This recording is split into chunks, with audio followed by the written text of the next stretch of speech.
به نام خدا. سلام عرض ادب، حسین طولی هستم، مدرس دوره CSS.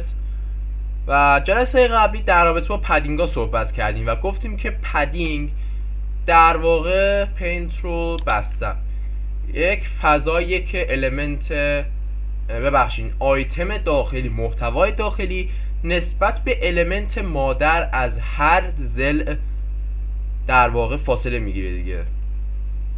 خب و جلسه قبلی اشاره کردم، گفتم مارجین برعکس اینه. خب آقای طولی یعنی میگین که مارجین، شما گفتیم پدینگ فاصله میگیره یعنی مارجین فاصله میده؟ نه، یعنی اینطوری میشه گفت که پدینگ فاصله محتوا نسبت به المنت داخلی یا مادره، مارجین فاصله بیرونی یک المنت نسبت به المنت دیگره. سخت شد؟ نه، اصلا هم سخت نیست. ببینید ما جلسه قبلی دو تا دیو داشتیم. بدین شکل ما دو تا دیو تو جلسه قبلی داشتیم دیگه، درسته؟ خب من میخوام این دیو رو از این دیو بالایی یه فاصله ای بدم. خب چیکار کنم؟ خب شما میگین که پدینگ تاپ بده. خب پدینگ تاپ میگی مثلا 9 پیکسل بهش بده. خب فاصله نگرفت که، این چسبید، این داره خودش رو بزرگتر میکنه، فاصله نگرفت که. خب ما برای فاصله دادن از دستور مارجین استفاده میکنیم. مارجین. خب ببینید الان فاصله گرفت. خب الان من میگم 299 پیکسل از بالا فاصله میگیره به همین راحتی. خب الان من میگم مارجین رایت چی بشه؟ 96 پیکسل. از رایت، از راست 96 پیکسل فاصله گرفت. خب تو پینت یادتونه، توی پینت ما پدینگ رو در واقع فلشاش رو بدین شکل میکشیدیم دیگه، درسته؟ این بار مارجین بیرونه. خب حله کار من گفتم 90 پیکسل px از اینجا فاصله بگیر، مثل اینکه این یه ماشینه و شما از جهت عقب داری اینو پوش میکنی، داری هولش میدی اینو. خب ببینی الان شما از اینجا ماشین رو هول میدی، 90 پیکسل میبری جلو. خب این هم همونه، شما از اینجا هولش میدی چقدر؟ 96 پیکسل به چپ هول میدی از راست، به همین راحتیه. و شما برخلاف پدینگ ها دیگه 100% مطمئنم میتونیم به مارجین منفی بدیم. برای مثال میخواستین این بشه 250 پیکسل، خب می نویسین 49 پیکسل، منفی 49 پیکسل اینو میاره. نه دیگه با من شوخی نکن دیگه، کیومرس با هم شوخی نکن. آها ببینین حالا شد.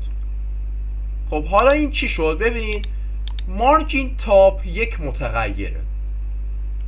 اوکی، مارجین تاپ یک متغیر. من این را پاک کنم یه توضیح بدم. خب این هم کامنت میکنم، فعلا مارجین تاپ ما کار نمیکنه. ببین این الان ارزم به حضور رفته زیر دیو یک، درسته؟ چون دیسپلیشون بلاکه و همه صفحه رو پوشونده. خب و این رفته زیر این. من اینو از حالت کامنت در میارم. ببینید الان این رفت روی آیدی A1 دیو آیدی A1 من، چون بهش گفتم که از جای کنونی برو بالاتر. خب ببین الان من میخوام بازم یه مارجین تاپ بهش بدم، ولی این بار مارجین تاپ منفی 1 پیکسل بدم تا این بشه منفی 50 پیکسل دیگه، درسته؟ این اتفاق میفته. بریم ببینیم. نه این اومد پایین. چرا؟ ببین الان ما برای مثال اسم خودتون رو در نظر بگیریم. برای مثال اسم شما محمد. خب میریم ثبت احوال، میگه سلام علیکم، اسم من یه دونه حسین اضافه کن، اسمم بشه محمد حسین. اینطوری نمیگه، میگه آقا اسمم محمده، میخوام اسممو عوض کنی، اسمم بزنین حسین. دیگه اینطور نشه باشی اسمت بشه محمد حسین، اسمت میشه حسین خالی. الان مارجینم بدین شکله. شما گفتی آقا از از بالا منفی 49 پیکسل فاصله بگیر، بعد اومدی گفتی نه نه نه نه از بالا منفی 1 پیکسل فاصله بگیر. خب اون تغییر جهت میده به همین راحتی. ببینم منفی و منفی اینجا، نه منفی و منفی کار نمیکنه دیگه، قاطی کرد دیگه. من فکر کردم یه دست اومدم امتحان ریاضی، یا ببینم اینطوری میشه. ببینی خب بسم الله الرحمن الرحیم. افاقه نه دیگه، اینا مقدارشون برابره. خب بذار اینو 50 بذارم. نه این کار نمیکنه به همین راحت. این برا ما کار نمیکنه. بله ارورم داده.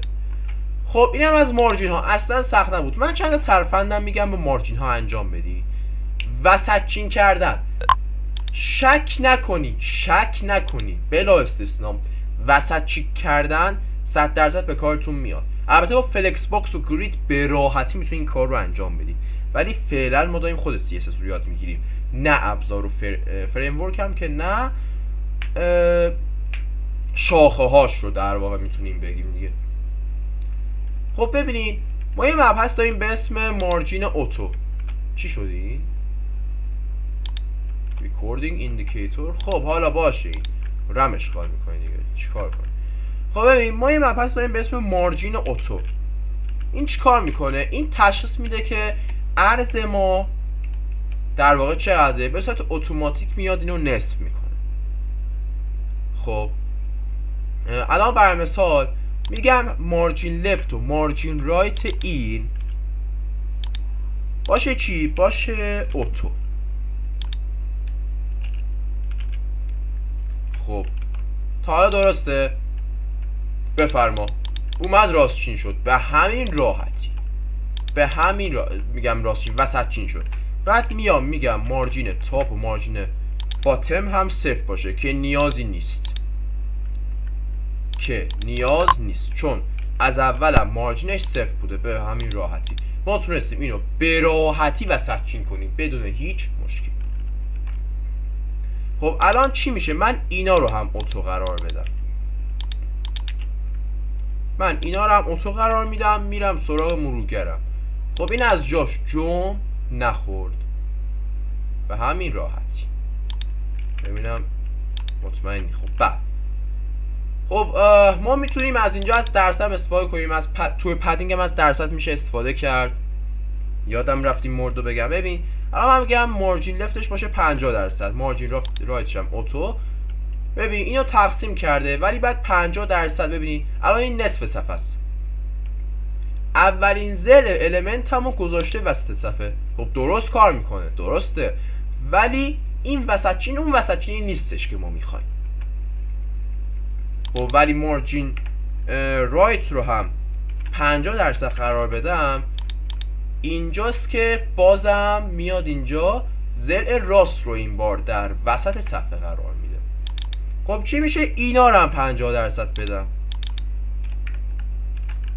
دیگه. وسط چین میشه. نه کجا رفت؟ اینو من کوچیک میکنم. ببین که اومده بله وسط صفحه دیگه. این واقعا وسط صفحه است دیگه، به همین زیبایی و به همین خوشمزگی.